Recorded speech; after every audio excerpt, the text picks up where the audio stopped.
Alright, so wala nang intro mga kanatik. Yan. Una sa lahat, nagpapasalamat at nagpapasensya ako sa mga naka-subscribe, naka-follow sa atin na bigla tayong nawala, wala na tayong upload. Yan. I think nasa 2 to 3 months na rin tayong walang update sa channel natin. Yan. Andito na nga pala tayo sa Taiwan. And then yung Honda Click na motor natin and then yung Honda City na sasakyan natin na ginagamit nating pang vlog is nasa Pinas, no? So naiwan pareho dun. Andito tayo sa Taiwan ngayon para makipagsapalaran. Meron tayo kasing mga ilang goals, especially sa edad natin, medyo tumatanda na tayo. May mga goals akong na gusto ma-achieve, no, para sa pamilya ko. Alright? So other than that, syempre kaya tayo nag-video ngayon is hindi naman natin titigil yung video natin, no. Meron pa rin tayong mga DIY tutorial na pwede nyo pa rin i-apply sa mga motor nyo, no? Pero ang gamit natin dito ngayon is hindi motor, no? Kundi isang electric e-bike na mukhang motor. Alright, so yun, papakita ko sa inyo yung nabili namin na second hand na electric e-bike dito sa Taiwan. Doon pagdating ko, siyang gamit kong pang service, no? Sa pang araw-araw. Alright, so pakita ko lang sa inyo saglit. And then, just in case mapunta kayo dito sa Taiwan, malay nyo, di ba? Magkaroon kayo ng konting idea. Alright? So, let's go. Eto. Yan. So, ito yung e-bike na gamit ko dito pang daily. So, ito is nabili namin sa halagang 1,000, no?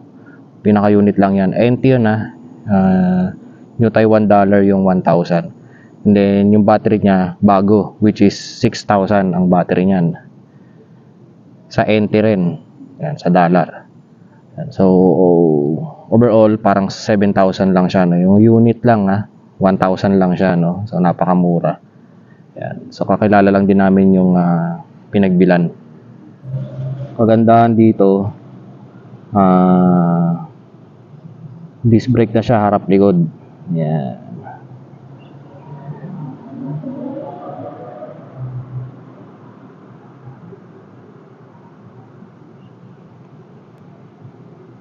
Then meron siyang 3 mode ng speed.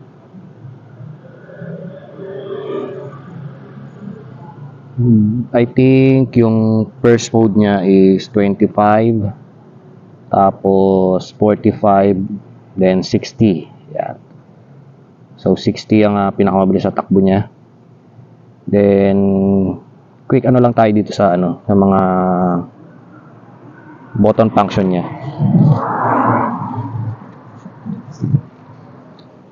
Medyo mainit na rin kasi. Yan. So, yun lang siya. Tapos, meron tayo ditong high beam, low beam, hazard, left and right signal light, syempre busina. Tapos dito,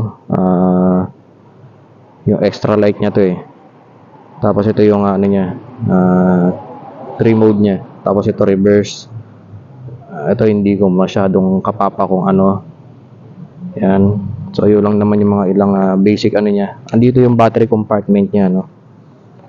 Tapos yan yung front disc. Ito naman yung rear disc. Monoshock. Yan. Wala nga lang linis.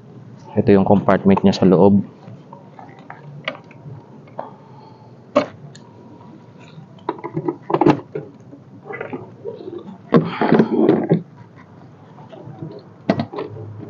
So malaki din.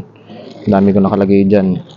Charger, cover, kapote.